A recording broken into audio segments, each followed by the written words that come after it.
With a bitter taste, I fight an Indar. Probably should stop eating gravel then.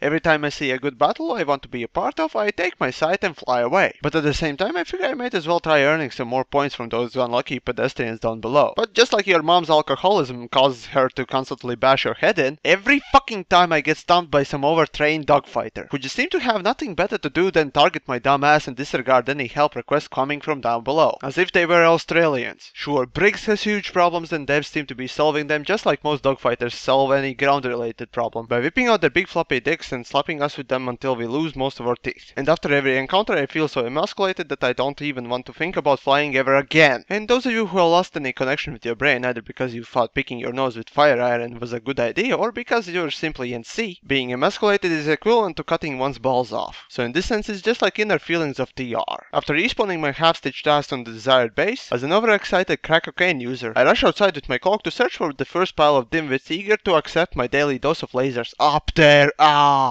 Anyhow, I recently noticed a slight increase in enemy intelligence, because once cloaked and running past them, they finally managed to work out enough calculations to notice my presence, and proceed by shoving a couple of grenades down my throat. Later I learned that these ever-pesky developers seemed to be angry with my last sacrifice in their name and decided to make my cloak as visible as a very thin white curtain sheet, and also somehow managed to lobotomize my character so dumb that now he can't concentrate on doing more than one task at a time, like reloading and cloaking. I guess it's okay as long as they don't fiddle with EMP again. Still, I grieve the loss of that old fair EMP effect that didn't care if you had extra codpiece or not. Honestly, I feel that in that little BDSM world of dev design room, they consider the heavy assault to be ultimate soldier and the rest of the classes can go fuck themselves. Yet, it doesn't surprise me. After all, this game is about 2 years old and it seems that ever since the release it has acquired more furry codes than your typical pimp. And we are the whores. Oh, and did I mention PS4 release? Sure, PC Master Race and all, yet I remember devs advertising console version to come out soon, trademarked. But I guess their clocks run on used Valve batteries. So at this point, to get rid of that depressing feeling, I decided to spawn on another base with decent fight, which more resembled retarded chimps tossing wet but old shit at each other. And I ran straight out of the spawn away from the biggest shitfest just to avoid the stink. And so finally I found a good position from which to buttfuck anyone that was not wrapped in a garbage can, aka Max. I guess I forgot to mention that I was using Scorpios, the morphing piece of shit, aka another lazy remake of Erdani with unchangeable attachments, except for scopes. Yay! The weapon was annoying to use the first time, excruciating by the second time, but without suppressor it just waits till I commit suicide, out of the pure depression this morphing crap gives me. It's like some sort of personal voodoo doll of self-mutilation. Honestly, how do you expect to survive longer than 10 seconds by ringing a loud fucking bell in middle of enemy dimwits? How about I chop off my legs instead? Would that make you happier, game? Oh no? But I'm halfway through. Oh well, I might as well finish.